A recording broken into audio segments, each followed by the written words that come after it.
The question through the chair to the leader of the Green Party.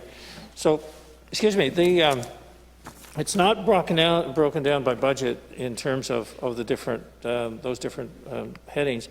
The total department has 19 employees, and they're spread out into this of the 3 point the budget of 21-22, the 3.3. 3 million is related to salaries and the personal services. The definition in terms of the policy and legislative component of ECO and legislative affairs is the whole MEC process. The research is done, coordinating that with the different departments, and then brought forward to Cabinet for review and ultimate decision. The legislative section is basically in bringing the liaison to here. So the MEC's approval, any bills, motions that are coming forward from government, then that group look after that coordination and moving those forward. The corporate planning and accountability, so that's basically looking at government initiatives and that are put forward through, well, during the platform, but also the initiatives that maybe come up through the administration period. Then that group follow those and track them, and so that we stay focused in that area. And the other one is the governance section, and that is the one that deals with agency boards and commission appointments, and so dealing with the number of different boards requirements throughout the system, actually. So within the staff, I see, Mr. Chair, through you, a number of policy analysts are described as, or in some cases, policy advisors, and they're distributed between the policy board and the governance and legislative affairs unit. So what then is the role of the policy advisors or policy analysts? Yesterday, Mr. Chair, through you, the Premier had asked or had said that the policy advice was sought and provided by the line departments. So I'm wondering what the role of the policy advisors and analysts are here in ECO. For the question through the chair, back to the leader of the Green Party. So the functionality of the group in ECO is they kind of act as the senior policy advisors or coordinators, I guess I should say. So they work with departments and the policy people of a particular department. They will help to train them on what needs to be in a MEC, what it needs to cover for information, so they're consistent. We get a consistent view. And then when it comes through, they vet them to say, okay, I've got all the information I need now to go through, and then they put it into the system through the MEC process. There are 4 or 5 individuals that are more senior in nature and basically coordinate that throughout government. So, and that policy, decisions could come up through different departments in terms of changes that were being made, regular changes or new rules and regulations that are coming forward, be it federally or new requirements, or they could come from a suggestion in the government or a platform, and basically here's something that the government wants to pursue, and then it goes through the system to the appropriate department to analyze and move it forward as it makes sense. Thank you for that response. So I'm assuming then if there's a cross-cutting initiative across departments, across government, all government, that ECO policy people would be involved in that. And let me give you a specific example. So in the budget speech, it said that carbon tax funds were going to be used to implement 75% of the climate action plan. One of the key and important commitments in the climate action plan is epitomized by this, because it shows government leadership, which is to ensure government is carbon neutral in its operations, its facilities, and its vehicles by 2030 through such initiatives as the government electric vehicle procurement program, a 50% increase in energy efficiency investments in government buildings, hospitals, schools, and so on. In any event, the point is Does the budget for the ECO contemplate a person's time and any necessary arrangements for contracting work to actually facilitate the achievement of this commitment to make government carbon neutral by 2013?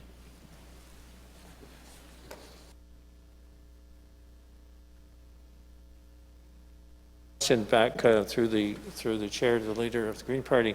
So yes, it is the responsibility of the group to work with departments to flag initiatives and the timelines that are associated with those initiatives. So in all cases, and I know in this particular case, we're talking out 10 years roughly, but the goal would be that if that's a commitment made, not only by this government, but successive governments, and it stays on that would be what they would track. What are we going to do to meet that, and what's it look like, and what do we need to change? So it should be coordinated with the projects that are being done to facilitate moving in that direction. To that end, through you, Mr. Chair, does ECO in this budget have dedicated staff time to coordinate the effort? It's 9 years now. To make government carbon neutral. It's no small undertaking to get there, and if we're going to get there, work has to be underway. So my question is there staff time budgeted in this for this coming year to launch that work if it hasn't been launched? Thank you for the question. Through the chair to the leader of the Green Party. So there's no one particularly that's budgeted and laid out, because the environmental plan is held in ELG and in the environmental group, and that basically it was reported on. I think previously they report to the Climate Change Committee. They report, I believe, in public accounts, and it's a public document in terms of our status and where we are in meeting our targets for our emission reductions. So I think that, I'm just reading a recent press release here, but what was put out in relation to New Brunswick Climate Change Action Plan transitioning to a low carbon economy was launched in the 16, with 118 items, which you'd be well aware of, and the Action Plan Progress Report for 2020 was included. And the main progress report document features an overview of provincial climate action and highlights specific actions taken. Now, so we rely on the department, but I guess the point I would like to add to that is that it's monitored in relation to this report, particularly for this category. But if additional resources are needed, through the COVID experience, we've done a lot in terms of the whole one GNB concept. So rather than continue to just staff for a department, particularly for a issue, we move people in to deal with any surge in workload, and that's quite a common practice in many aspects, but not so common in government. So it's kind of a new process where no matter what it is, and I guess if I used another example where that's done, it's the housing review right now, and looking at the need for better and affordable housing. And so that project is a group that's zeroed right in, working with different departments on that item, and to be delivered in early May. So the same thing would, if this gets off track and it needs additional resources, we move people from different departments in to assist. So just to confirm through you, Mr. Chair, then there is no group currently in place to lead the initiative to make make sure government is carbon neutral by 2030. Well, actually, I would say there is the Department of Environment. I mean, what could be more in tune with their actual reason for being than this sort of initiative? Well, the Department of Environment, through you, Mr. Chair, has no ability to create the kind of influence that would be necessary across all government operations, facilities, and vehicles, all departments and agencies, to ensure that they achieve carbon neutrality. They don't have the authority to do that. One deputy minister from one other department will easily say to the enthusiastic person from environment that they don't have to pay attention to them because until the Premier's office or ECO tells them that this is a priority, they're not going to play environment's game. So I would submit that this isn't going to go forward if there isn't a group coordinated by ECO to actually make it happen. It's an ambitious and bold goal, and you know, we always say it's important for government to lead by example, and if government is incapable of pulling this off in the next 9 years, what kind of an example is government providing to the people of this province?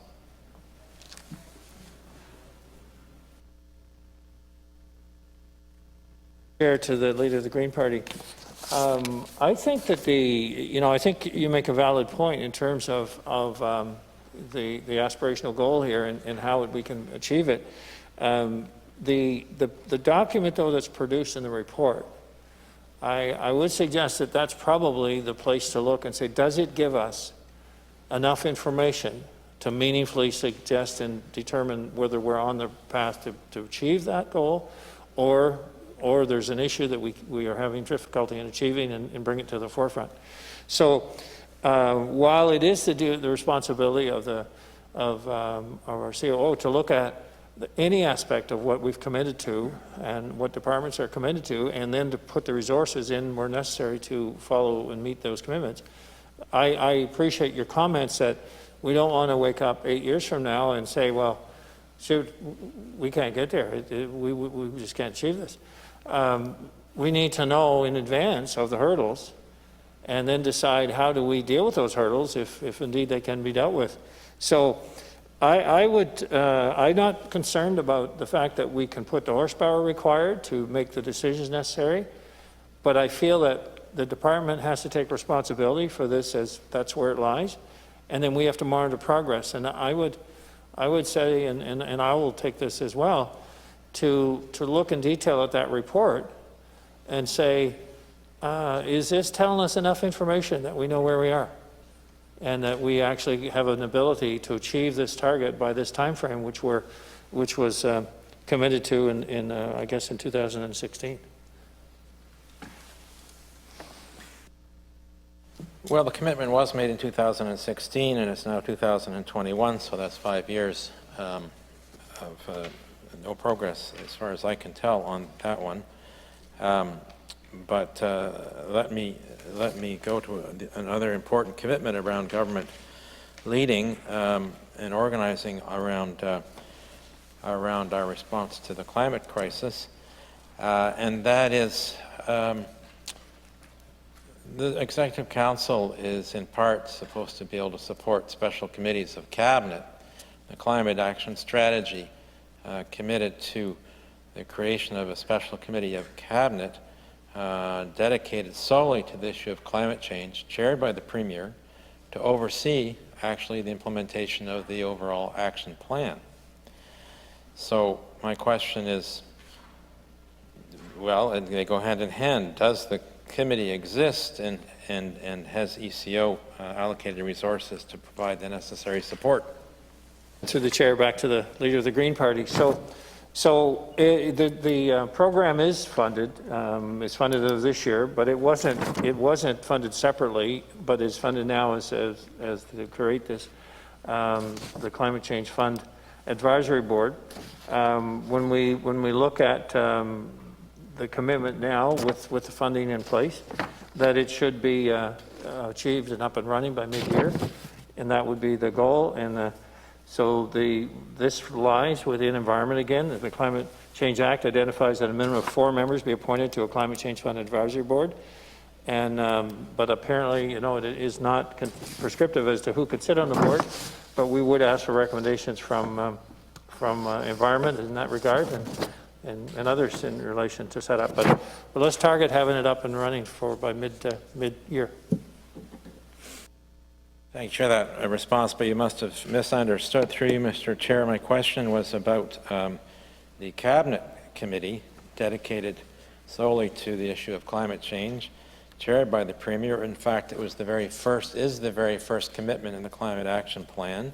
Now, let me read from the Climate Action Plan. The provincial government must take a strong leadership role in addressing the challenges and opportunities presented by a changing climate.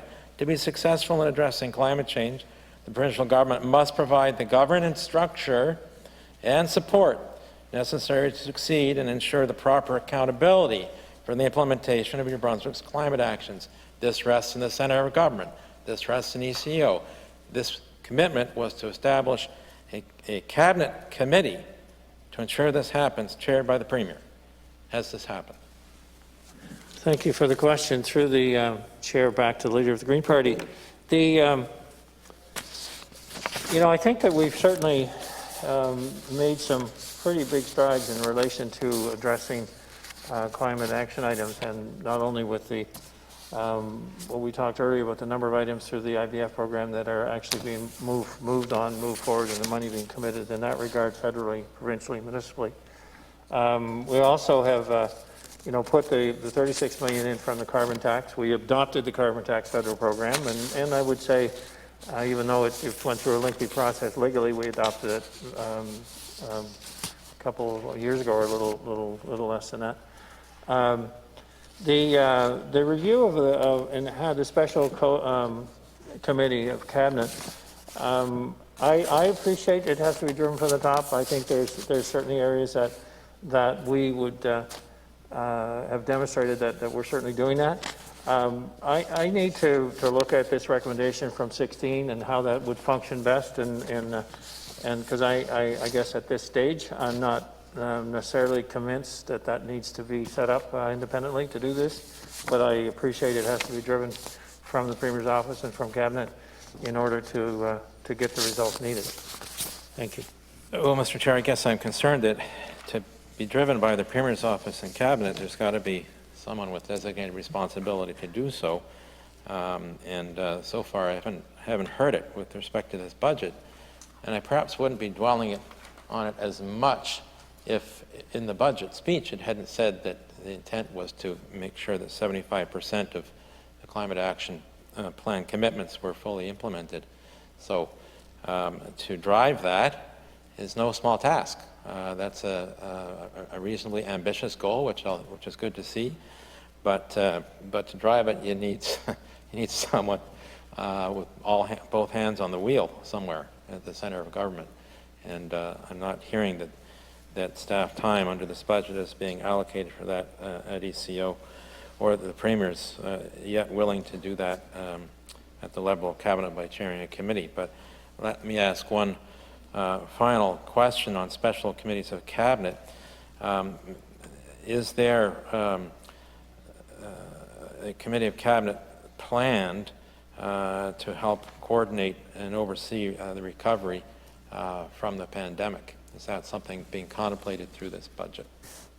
At this stage, if you look at the indicators for New Brunswick and compare it to the national, we're doing well. I'm not sure what the value of a separate COVID recovery committee would be at this stage. What we're seeing from ONB and the tremendous activity in that area, being led by the Deputy Minister, I just see we're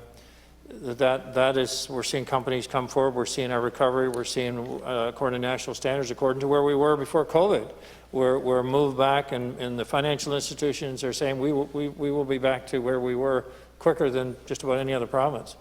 So I'm not sure that creating another committee is necessary or would serve a function now that would be needed at this stage of the pandemic. Through you, Mr. Chair, the Premier and his staff thank you for your answers and your work, and those are my questions. Thank you, Mr. Chair. Thank you.